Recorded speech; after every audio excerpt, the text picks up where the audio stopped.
All right, boys and girls, today we are going to do a poetry lesson. Our agenda of what we're going to do is we're going to review poetry elements. I'm going to read you a poem called Mother to Son. We're going to read it together. Once we're done reading it, we're going to kind of tag it up. We're going to talk about things that we notice that tie to the elements that we had talked about earlier, like elements that we see normally in poetry. After that, we're going to break out into groups, and you are going to practice looking for those elements in your own poems. Y'all are going to work in small groups, like 2 or 3 kids. After that, we're going to review, we're going to look at each other's poem, we're going to talk about what we noticed, and then we're going to practice writing poetry independently. You're going to use Canva to write your own poem. You're going to share it on our class Padlet, which I'll show you. And then I'm going to give you some ideas on ways that you can extend it and do more for fun. Sound good? Thumbs up if you're with me. All right. So, give me hands on your knees if you can tell me some different elements that we've learned about with poetry, that you've learned about in your class. Just really quickly. Asher, go. What do you see in poems? I see maybe some rhyme schemes. Okay, so rhyming. All right, next. Bonnie? Maybe some alliteration. So figurative language, alliteration. Leo? What's it called? Like onomatopoeia maybe? Onomatopoeia, so sound devices. Tony? It goes in a rhythm sometimes. Ooh, there is a rhythm. Very good. What was that word that we talked about? When it has that beat? Haiku? No, haiku has syllables. That beats. Okay, Kaishan? Feelings sometimes. Feelings, so emotions? Yes, All right. Halana? they're hooking you. They're hooking us with a lot of emotions. What's one of the ways they hook us in, Peyton? What's the language they use? They use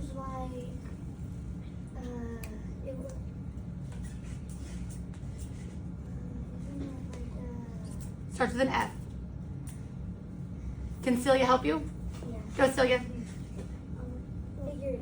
Figurative, good. That's what I thought. I'm really looking for one more. Celia? Details. Details. What do they do to our brains with the details they give us? Like strong words. Imagery. Good. Hyperboles.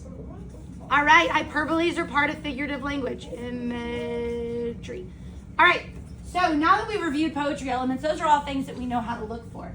I am going to read you a poem. Nice. You've never heard this poem before. The poem is called Mother to Son. I'm going to read it one time all the way through, and I just want you to get lost in how beautiful this poem is. Your eyes should be up. That's how I know you're listening. Mother to Son by Langston Hughes. I know you're listening because you're sitting on your bottoms, you're facing forward, and your eyes are on me or on the screen.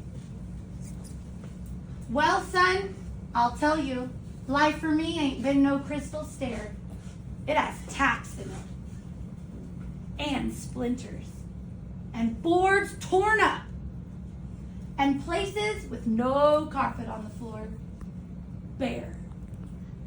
But all the time, I've been a climbing on, and reaching landings, and turning corners, and sometimes going in the dark, where there ain't been no light.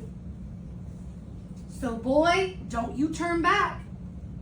Don't you sit down on the steps, 'cause you finds it's kinder hard. Don't you fall now, for I's is still going, honey. I's still climbing, and life for me ain't been no crystal stair.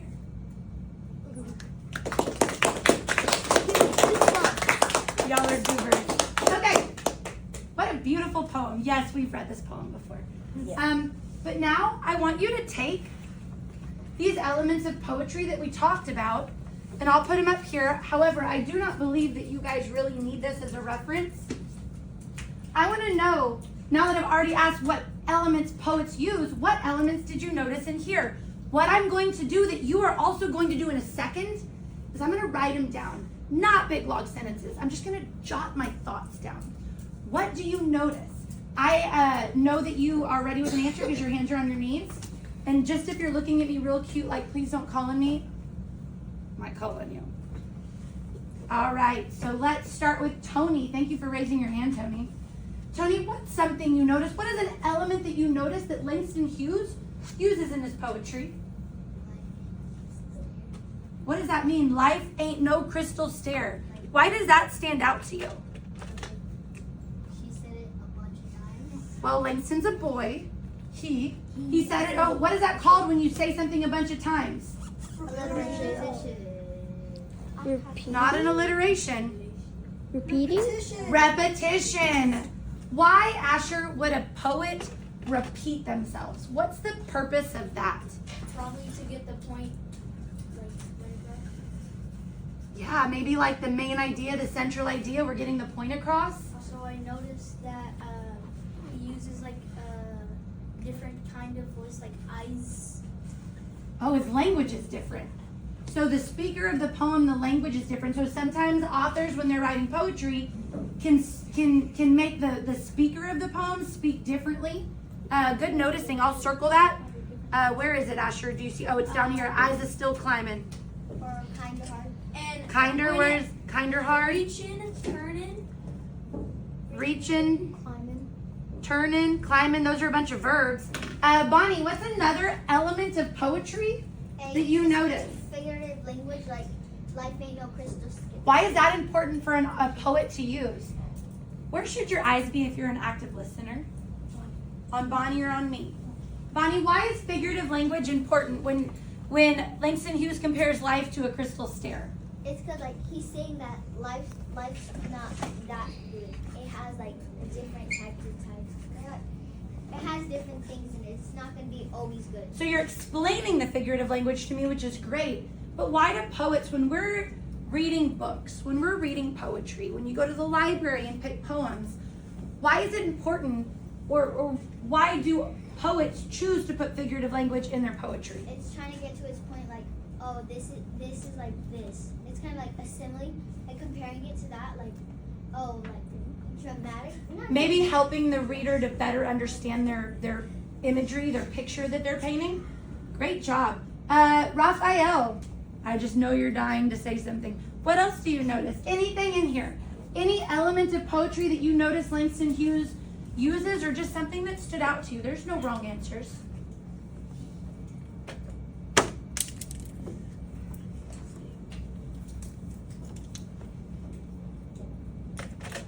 Okay, let me call on someone else. Peyton? Emotions. Emotions. Tell me about emotions. Why do poets use emotions, and where do you see that? Where's your evidence? It's kind of like she's telling. She's a he. Oh, telling. Oh, you're talking about the voice, the mom. Okay, sorry. So she's telling her son what? Don't back down. Like it's kind of like don't give up. So maybe there's like a main idea, and it's emotional. Like hard time. The theme. Oh, the theme. Like Poetry has a theme. I noticed it says places with no carpet on the floor, so maybe that means I'm on the wrong floor or something. Places with no carpet on the floor. What did that do to your brain when you heard that? It imagined me like Imagine. What word does that go with on imagery. imagery? Really great job, imagery. So, can y'all see? Crystal stair is imagery too. When you look at my notes, can you see how many things? Let me just hold it up. How many things did we notice just really quickly in like 4 minutes? 4. 4. Could we have done 20? Yes, we totally could have. So we just talked about mother to son, and we kind of tagged it up. We looked for things together. We're going to break out in groups after lunch, and you are going to get your own poems. Some of these you really honestly haven't read before, like Elephant Clouds. I love Elephant Clouds, and I bet y'all are gonna, a lot of you are gonna pick this one. I think like whenever. Nan Fry's Apples. Whenever. I know you've never heard of this. I heard it on the bus one day. Oh, I've seen. It's okay. You have not heard of Broadway Moon. I think a lot of you are gonna want to use this as your mentor poem. Y'all are very good at haikus. I love my And then I added in Sprawley's personal boy coup, the one I wrote. So, when we come back from lunch, you're going to break out into groups. And in your group, you are going to write 2 to 3 things that you notice that the poet does. And then we're going to come back and share them before you start to write your own. Get it? Got it good? All right. So we have already reviewed our elements. We read Mother to Son. You watched me look for the important poetry elements that Langston Hughes uses in that great poem. We are now at breakout groups. So you are going to get a poem and a partner. I think we have enough to do about 2 to 3 a group and a marker. And y'all are going to spread out in the room. I'm going to give you 5 minutes. Let's say about maybe 3 to 5 minutes. And we're going to rotate in a circle. You're going to read the poem together. One person will read it out loud, a whisper read, not really loud, not super loud. And then you're going to write maybe 1 or 2 things you notice. It can be something that's on our elements list. I have to find where I put my elements. Oh, right here. It can be something that's on our elements list, or it can be something you noticed on your own. After a few minutes, I'm going to let you know to switch, and you're going to get up and you're going to move around the room so that you have a chance to read all these poems. Because like I said, some of them you have not read before. So I'm going to put you in groups, and we're going to get started in about 120 seconds. How many minutes is that? 2. All right. Okay, boys and girls, I'm going to start the timer. We're going to do 2 to 3 minutes. The first thing you do, step 1, is you read the poem. These are all by different poets. They're all poets you can actually find in our library. So, yeah, for real. So you're going to read the poem. You're going to tag it up like my example on Mother to Son. And then after you've seen every poem, we're going to come back together and we're going to talk about how the poets were similar and how they were different. Are you ready? All right. You may begin.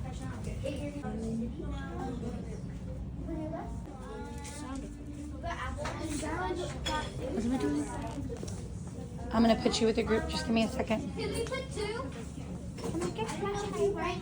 The poem to your left, right here, and you are going to read. Boys and girls, can I have your attention? Eyes are on me. You are now at a new poem. You are going to read it. You can read the notes the group in front of you left. You can agree with that group.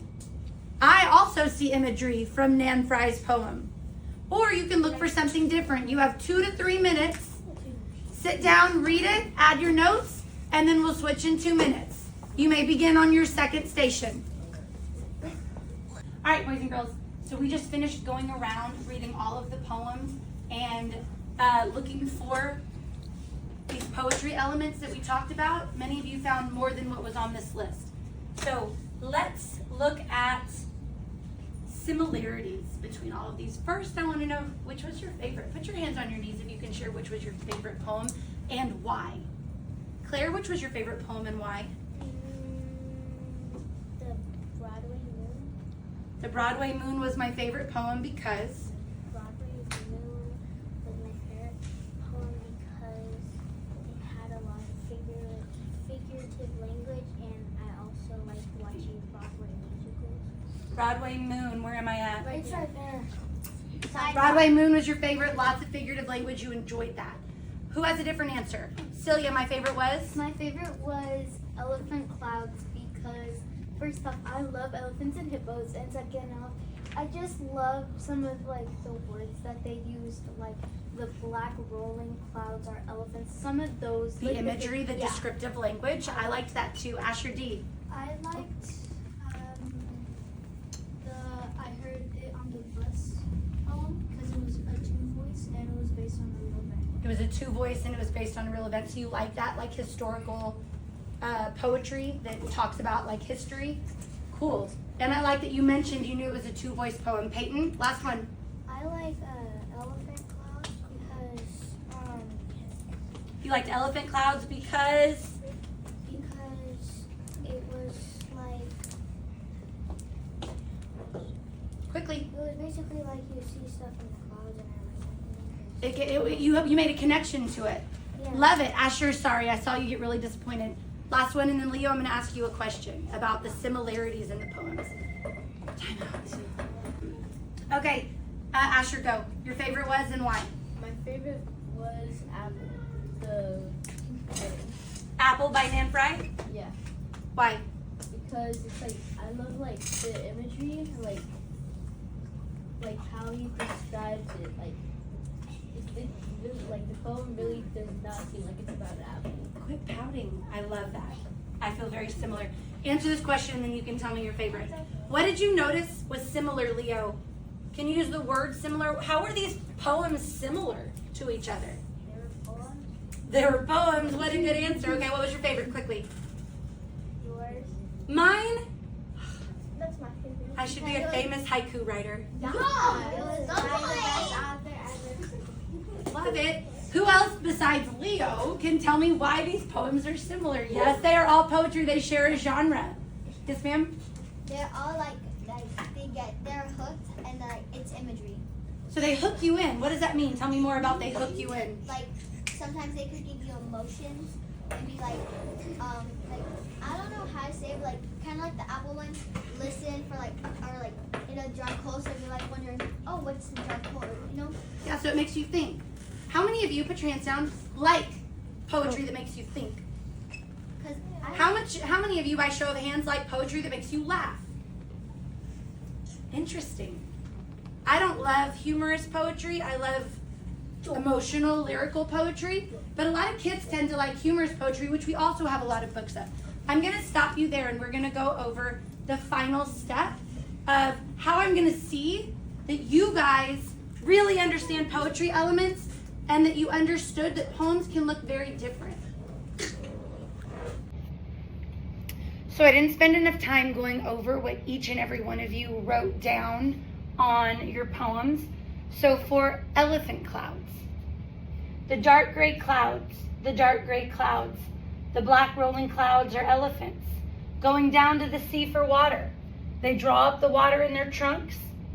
They march back again across the sky. They spray the earth with the water, and men say it is raining. So when you guys read this, it looks like you found figurative language. Oh, you must have found descriptive words for the sense of sight, which would be imagery. Repetition, maybe the words clouds. There's movement, ooh, the black rolling clouds. Descriptions and imagery. Very good. All right, our next one is our haiku. A morning haiku. Bees nudged the flowers. Babies peeped out of the nest.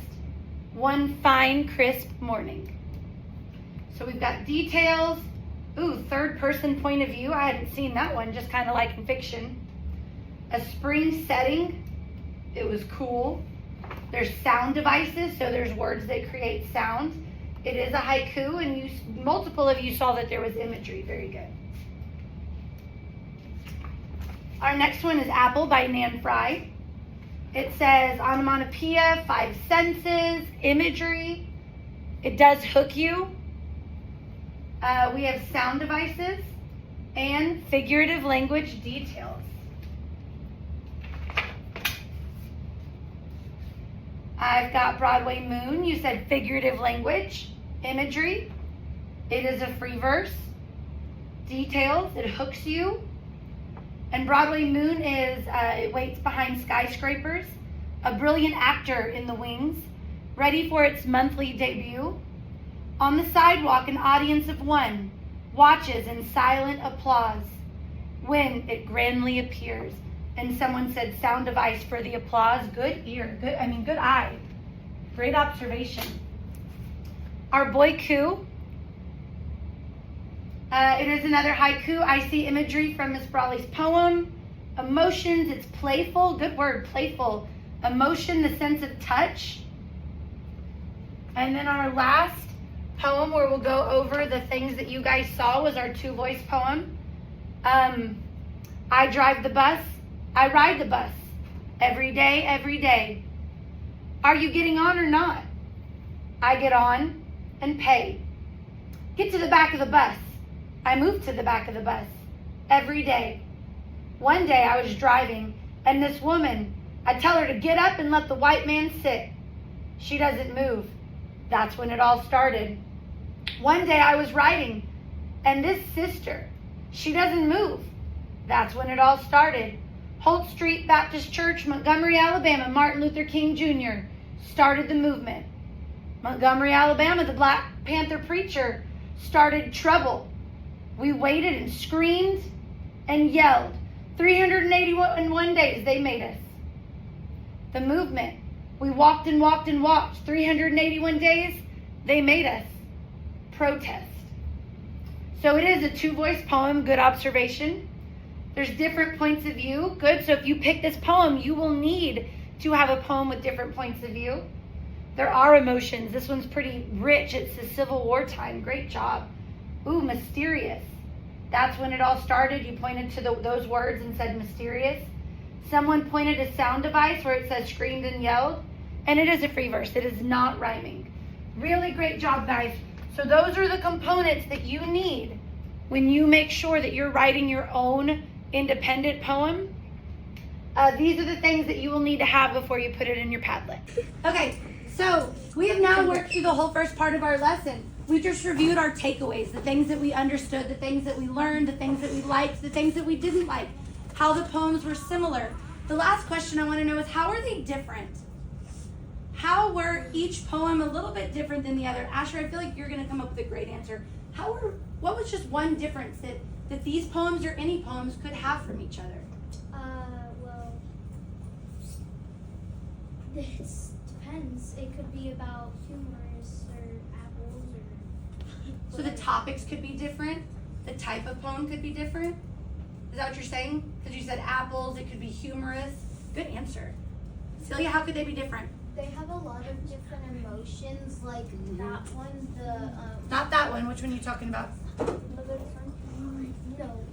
I heard it. What is that one? Oh, the two-voice poem. I heard it on the bus. Boys, can you face I forward, heard please? it on the bus. That one's more kind of like a sad moment, and Mother to Son is kind of more like strong and kind of sad. But then Apple and I feel like Elephant Clouds are more like up, kind of Upbeat? Yeah. Like up and upright. It makes me think of Katy Perry's Roar, that lyrical poem we talked about. Okay, so now that we've worked our way to the top of the agenda, huh? I thought it was firework. Maybe it was. It But was. Roar works too, right? Yeah. All right, so now we're going to do some independent practice. You are going to open your portal. You are going to go into Canva. You're going to create your own background. The background needs to match your poem. It can't be a love story poem and have a picture of like a wiener dog and some grass. The theme has got to match your words, the mood, because that is another element of poetry is mood. Thank you for putting your eyes on me, Tony. In our classroom Padlet, you're going to see that I have each of the poems that we talked about. Once you create your poem on Canva, you are going to be able to hit the plus sign under whichever poem you are mimicking. So we're not just saying write whatever poem you want to write. You're using one of these as a mentor. If you want to write an imagery poem filled with figurative language, you're going to go under Dan Fry, Apples. If you want to write a two-voice poem, you're going to go under I Heard It on the Bus. You can see I already gave you an example of my own two-voice poem that I added. And this is just a way to organize our poetry. If you want to mimic a poem written about a setting, you'll pick Broadway Moon. That's about a moon in a specific setting. It comes from a book that we have in the library where it writes poetry about the moon in different parts of the world. If you want to write a haiku, it'll go under the haiku section. So I'm going to know that you understood this lesson by how well you can create a poem that matches the elements in each of these poems. And then you are going to hit the plus and save your document in our Padlet. 1 second, please. Once you're done, there's a couple extension options. You can look for poetry on Sora and find some new poets. Let me know new poets that I can add to our class. You can look on Epic for humorous poems. I have a poem generator that's further in our Padlet where you can generate poems by putting in ideas. And I also have our poetry rubric. This is what I'm going to be using, not to grade you, because this isn't a grade. I'm just going to see if you really understood how to write poetry. So take a look at this poetry rubric if you are wanting to do some extension work. So, finally, I am looking for, did you read these poems and understand their elements? Were you able to type your own poem? Were you able to put your poem in our Padlet? And then have fun reading other people's poetries. Leave them a comment, a constructive comment. I really like the way you used figurative language. And that'll show me that you're really understanding the elements that other people put in your poetry. Any questions? Minerva, you can turn it off. Okay guys, I wanted to show you some of the extensions that you can use once you're done writing your poem. You've made comments on other people's Canva in the Padlet, constructive comments. But I do want to show you that you can go on this poem generator. You can play with free verse poems, quick poems, haikus. We've also talked about rhyming couplets and acrostic poems. Love poem looks interesting. And what you do is you click on it, and it's actually going to be like a generator where it gives you what to type. It'll give you suggestions. It's AI. So this is one way that technology, that robots, that artificial intelligence is helping us. So if you hit suggest, it'll actually give you suggestions, but I want this to come from your creative imagination. So if you do hit suggestion, use it as a suggestion, but make it into your own words. So you can do a haiku where it gives you ideas of what to create, and then it'll write you a poem once you hit write me a poem. Another option that we have is our poem choice board. This can be found in your Schoology, in your learning management system. So also some of the more similar poem styles, but a bio poem is pretty fun. We've talked about those before. We've read biographies. So this is like a crossover between how would a biography look in a different genre. We've got a shape poem, a humorous poem. We can do another haiku, hyperboles, those exaggerations that you've been working on in your language arts class. So what you do is you click on one of these hyperlinks and it'll take you to directions. Those directions are then going to show you how to create one of those poems. You can also save these poems onto your desktop and put them into our Padlet if you would like. So when we did our poetry lesson and we talked about mentor poems, when you do a fiction lesson, when you do a nonfiction lesson, I want to show you a couple ways to extend your learning on your own. You can do it during stations. You can do it if you're an early finisher. So I'm only going to take a couple more minutes of your time, but I want to talk to you about some different options that we have in your portal. The first one is Epic. So, for example, if you're wanting to write poetry and you're wanting some new ideas for poetry, or you're wanting to learn like where did poetry start, I've got a couple different options for you. On Epic, you've got to search by. You can search by author, you can search by keyword, you can search by title. And you can do this. I've assigned all kinds of work in here for you, fiction and nonfiction, but also poetry. But you can search your own stuff. So when you're extending your thinking, maybe I want to write a new kind of poem at stations. In this search by title, you can just write poetry. You can write poem. It comes up with ideas. Spelled it wrong. But if I type poetry, this comes up with a few things. Nothing crazy. There's some acrostic examples. Here's 25 great poetry projects. Some books come up that are written in prose. How to write a poem. All of these are different types of poems. So you can further, they don't, like, aesthetic-wise, looking at the images, those books don't look like books that maybe I would check out in a library. But they are options if you want to learn how to write a concrete poem. Click on this book. So you can always do that in Epic when you're in your stations or on your own time. Another one that y'all are familiar with, hold on and I'll answer all questions, is Sora. Now here's my problem with Sora. I love Sora. But I find that because our whole district shares them, there's quite a few young adult topics or young adult novels, which many of you can handle. There's nothing in here inappropriate. They all have to follow our library guidelines. But it's a lot harder to search in this. I tried to search poetry and I didn't come up with a whole lot of great stuff. but I did learn how to use the filter. So if you're gonna use Sora, you can click on the filter right here. You can pick a subject. You can also, format is just gonna tell you what kind of book, ebooks, audio books if you don't wanna read, the language. But what you can try to do is on the subjects when I pick, let's say, I don't wanna pick juvenile fiction. Scroll all the way down. Is juvenile fiction bad? No, because I'm looking specifically for poetry right now. What's gender? So I'm gonna scroll down. What are you thinking? We don't need to discuss it because right now we're just looking at poetry. So if I click on the filter for poetry, it'll specifically show me poems. Now, Beowulf is like high school. So we also might want to filter for age, but this is what pops up. Can you see why I said this may not be the best way to search poetry for an elementary kid? Do those look like elementary books? No. Not really. I wonder So if you- Sora shows me that it's probably not the resource that I'm going to specifically use for poetry, but it does have fiction. But that's for a different day. Finally, in your portal, you have something called Destiny. Follett, right here. Library catalog. I use this all the time, and you can as well. If you want to further your learning about any specific genre, poetry is what we've really been talking about.